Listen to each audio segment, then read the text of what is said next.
Hello guys and welcome back to the Submission Addiction. In today's video I will be matchmaking the winners from UFC 316. So let's just get straight into it. First off, we have Andreas Gustafsson getting an quite impressive, I must say, win against Chaos Williams. He showed that he had the pressure, the pace, the output to keep up with a dangerous guy in Chaos Williams. And so therefore I have put him up against none other than fellow Scandinavian Nicholas Dalby. Dalby, I think he is on a decline, 40 years old. Still a very tough guy, still has very good cardio, very good pressure, a lot of output, could be a tough fight for Andreas Gustafsson. But if Andreas Gustafsson can get past Dalby, that would be to be fair, great win to have on his resume going forward. If he can keep up with a guy like Dalby, in the cardio department, that is a really promising sign going forward. And I think this would be a great fight, to be honest. I think we would have some great clinch. Dalby is very, very entertaining in the clinch. He throws a lot of knees, a lot of dirty boxing. And yeah, as I said, both guys have a lot of pressure, a lot of output. So this would be interesting. Waldo Cortez Acosta, and in usual heavyweight style, a lackluster performance from Waldo Cortez Acosta. But nonetheless, here we are. He got the win against Sergey Spivak. And I've put him up against Marcin Tybura. These guys are number 7 and 8, I believe. And they have kind of reached that ceiling to how far they can go in the heavyweight division. Like, if these guys were to fight upwards in the rankings, that would be against guys like Sergey Pavlovich and Jelton Almeida and Curtis Blades and Alexander Volkov and these guys, and they just have no chance against these guys. So let's find out who is the best of the rest. If you can say that, I would pick Waldo Cortez Acosta in this fight probably. He showed great takedown defense against Sergey Spivak. Yeah. Moving on, Azamat Murzakanov getting the round 1 knockout against Brenton Ribeiro. Impressive performance, as I expected. He was supposed to fight someone in the rankings, I believe, but then Brenton Ribeiro came in on short notice. Fair enough, he got the knockout. He did what he had to do to kind of get the attention that he needs to get a bigger fight, and therefore I have put him up against Volkan Özdemir. Volkan Özdemir, number 8, 9, 10, somewhere in the rankings, and Azamat Murzakanov need that big fight to really be the key for him going forwards, getting like top fights. And I think Özdemir would be that fight. These guys are very powerful, and Özdemir is not the fastest guy, but he is still somewhat crafty. Knocked out Johnny Walker and has a bunch of other knockouts. Knocked out that guy. I can't remember his name, but Bogdan Guskov. The real Anthony Smith. Knocked out that guy also. This would be a great fight, probably ending in a KO. Yeah, an exciting fight. Moving on with Joshua Van, I would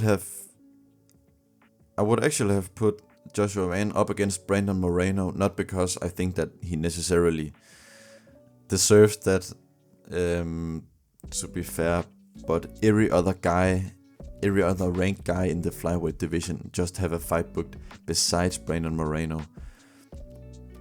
However, Manel Kape just pulled out with a foot injury, I believe, against Brandon Royval, and therefore it seems like the Joshua Van Brandon Royval fight has already been made for later this month.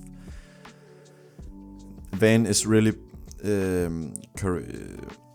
has a lot of courage to take this fight, in my opinion. Royval is a really good guy, really tough guy. And already later this month, Van just went 14 minutes against Bruno Silva. I do think that he will get a loss here. Not his first loss, but he will get a loss here. I'm pretty confident in that. This is such a huge step up in competition from a guy like Bruno Silva, who is probably the worst guy in the rankings, in the flyweight rankings, to be fair, to the first contender in a guy like Brandon Royval.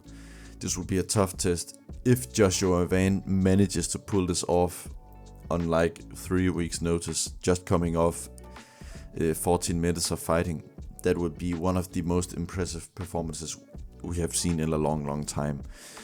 But I'm going to pick Brandon Royval in this one. I just think the step up of competition is too much for Van right now, who has been knocked out before by Charles Johnson. Yeah.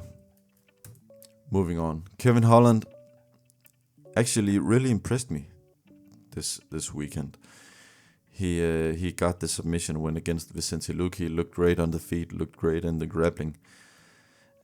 And I think that he should be looking upwards in the rankings. He just got his ranking spot back, and he should be looking up in the rankings. He called this fight himself. That was, in my opinion, a great call out. Somewhat a call out that's realistic, a call out that's upwards in the rankings. And as I said, Covington is the worst guy in the welterweight division. I don't know if I agree with that, but he is definitely, as time has moved on, one of the worst guys in the rankings. Kevin Holland also in the low end of the rankings. So this is Kevin Holland's opportunity to get into the top 10, probably, without having to fight any of these other guys, because the welterweight division is just so stacked right now that Kevin Holland probably won't get any further than like number 8 or 9 or 10. But this could be his way to get into the top 10 by defeating Colby Covington, because I believe that Kevin Holland will actually win this fight. Covington has looked awful in his last performances, and Kevin Holland just looked great in his last. So, yeah. As we get on to Mario Bautista, he got a somewhat impressive win against Patchy Mix, but Patchy Mix also just looked awful. He doesn't look like someone who's gonna be in the rankings even. And a number 1 contenders fight will be too much for Mario Bautista, but matching him up against Chito Vera, I think that if he wins impressively against Chito Vera, then you can put him into a number 1 contenders fight. But this fight was supposed to happen this weekend. I think you reschedule this. Chito Vera is recovering from an injury, I believe. Mario Bautista now is recovering from a 15-minute fight against Patchy Mix. I think that these two should match up in the future. Marlon Vera is not very good. Mario Bautista is actually, in my opinion, still underrated and could square off well in the top 7, top 6, maybe. Yeah, if Mario Bautista can manage to win against Chito, you could put him up against a guy like Peter Yan, Corey Sandhagen, if he loses to Merab. Damn, I just spoiled my prediction for later on. But yeah, Joe Pyfer getting the knockout against Kelvin Gastelum. He should have probably gotten the knockout. That first round was a 10-8. He dropped Kelvin Gastelum multiple times, and then went on to get a pretty underwhelming decision, in my opinion.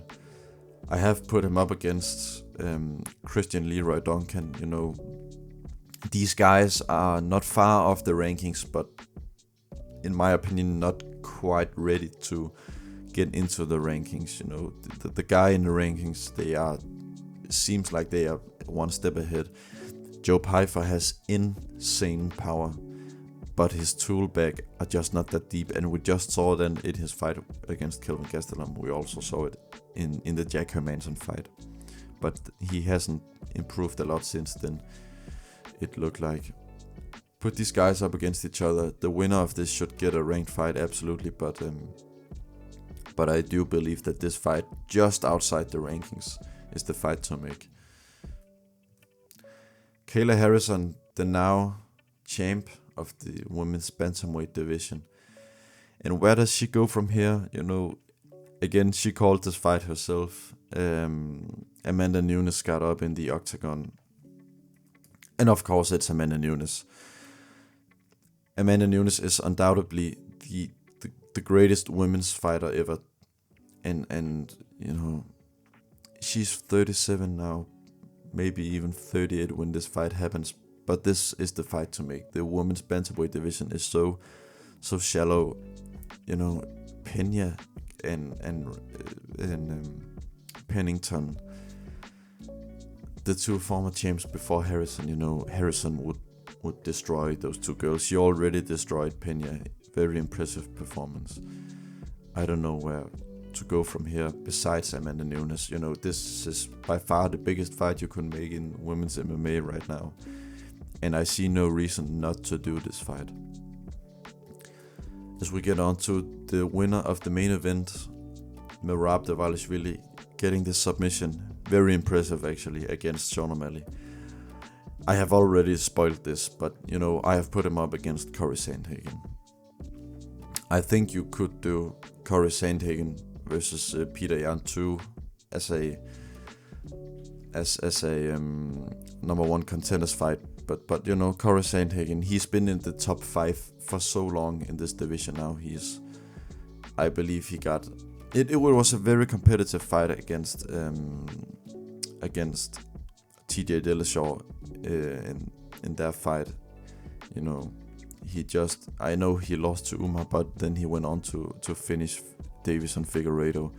I think, you know, he's been in the top 5 for so long now that you kind of owe him this title shot. He hasn't fought for the title ever, and he deserves it.